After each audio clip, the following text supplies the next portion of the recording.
ليه تسمع الفويس نوت على الواتساب لما انت ممكن تقراها؟ السلام عليكم، انا ايمان محمد. تعال اقولك ازاي تقدر تقرا اي فويس نوت او رسالة صوتية مبعوتها لك بدل ما تسمعها، تقدر تقراها بمنتهى السهولة. كل اللي عليك تنزل البرنامج ده وتثبته عندك على الموبايل، وبعدين لما حد من صحابك يبعت لك ريكورد وانت عاوز تقراه بدل ما تسمعه، اضغط عليه ضغطة طويلة وبعدين اعمل مشاركة. بس المرة دي هتعمل مشاركة لايقونة التطبيق اللي هتظهر قدامك. بعد ما تعمل مشاركة على التطبيق ده هيحمل شوية، وبعدين تختار الاختيار اللي موجود قدامك وهيبدأ يترجم لك الكلام اللي موجود في الفويس نوت، هيكتبه لك تحت وتقدر تقراه بمنتهى السهولة. ده واحد من تطبيقات جامدة جدا هكلمك عنهم النهاردة، واللي صدقني مش هتستغنى عن ولا واحد فيهم. جايبالك برنامج انا متأكدة انك هتشكرني عليه بعد كده. طبعا انت عارف ان في حاجة اسمها الملفات المؤقتة اللي بيخزنها اي برنامج موجود عندك، سواء برامج السيستم او البرامج اللي انت بتنزلها. الكاش او الملفات المؤقتة دي بتملى الذاكرة كتير، وساعات بتسبب تهنيج وتقل للموبايل او للبرامج دي. وبدل ما تدخل على واحد واحد فيهم وتمسح الملفات المؤقتة دي واحد ورا التاني، تعال اقولك ازاي تحذفهم كلهم مرة واحدة. كل اللي عليك تنزل البرنامج ده. البرنامج ده وظيفته انه يمسح لك كل الكاش او الملفات المؤقتة اللي ملهاش اي لازمة مرة واحدة، واحد ورا التاني قدامك بشكل سريع وسلس جدا. لو عاوز تخلي الواتساب زي الماسنجر كده يظهر لك في فقاعة على الجنب، تعال اقولك ازاي. كل اللي عليك تحمل البرنامج ده وبعدين تديله الاذونات اللازمة، وبعدين تبدأ تحدد البرنامج اللي انت عاوزه يظهر على شكل فقاعة لما يوصلك عليه رسائل. وبعد كده اول ما يوصلك اي اشعار على البرنامج ده هيظهر لك على شكل فقاعة تقدر ترد منها زيه زي الماسنجر بالظبط. عاوز تخفي الملفات بتاعتك ومحدش يقدر يوصل لها غيرك، اول حاجة تعملها هتنزل البرنامج ده، واللي مش موجود على جوجل بلاي مش هتلاقيه الا في اللينك اللي انا سايبهولك في الوصف، او هتلاقيه تحت الصورة بتاعتي لو انت بتشوفني على التيك توك. بعد ما تنزل البرنامج ده وتديله الاذونات اللي هو عاوز يوصل لها، وتبدأ تحدد انت عاوز يكون ليك رقم سري مختلف عن الرقم السري بتاع الموبايل، او عاوز حتى تستخدم البصمة براحتك جدا. كل اللي عليك بعد ما تفتح البرنامج تبدأ تحدد الملفات اللي انت عاوز تخفيها، وتضغط على علامة العين او علامة هايد. بالتالي كل الملفات اللي عندك هتختفي تماما، ومهما بحثت او دورت عليها مش هتقدر توصل لها الا من خلال البرنامج ده، ومش هتقدر تفتحها الا من خلال بصمتك انت بس. برنامج بفكرة عبقرية سواء للايفون او للاندرويد. البرنامج ده فكرته جميلة جدا. ساعات بتكون عاوز تبعت فيديو من اليوتيوب لحد ولكن عاوزه يشوفه من دقيقة معينة. الكلام ده سهل جدا لو انت بتستخدم الكمبيوتر او البي سي، ولكن على الموبايلات فالكلام ده صعب شوية. كل اللي عليك تنزل البرنامج اللي هقولك عليه، وبعدين تاخد لينك الفيديو اللي انت عاوزه من اليوتيوب كوبي وتدخله في البرنامج ده، وتكتب له انت عاوز الفيديو يبدأ من الدقيقة الكام، ومنتهى السهولة هيعمل لك لينك جديد الفيديو بيبدأ من الدقيقة اللي انت عاوزها فيه. تاخد اللينك ده كوبي وتبعته لاصحابك ويشوفوا الفيديو من الدقيقة اللي انت عاوزهم يبدأوا يشوفوا الفيديو فيه بدون اي وصلات. هتقدر تتحكم في الموبايل بتاعك من الكمبيوتر بكل الملفات اللي عليه، الصور، الفيديوهات، ايا كانت الملفات دي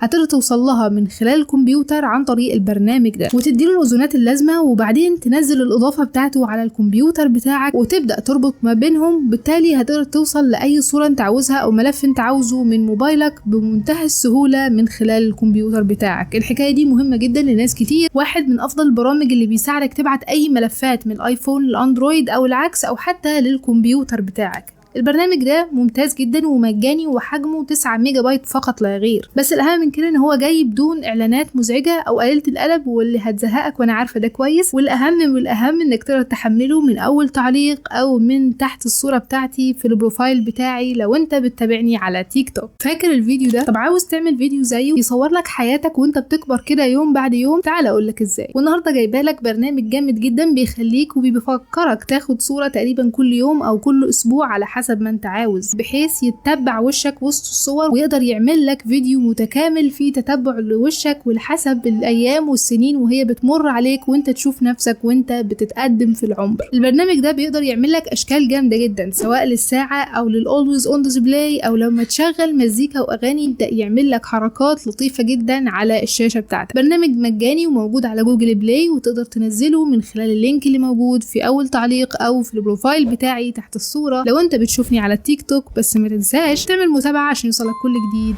أول بأول.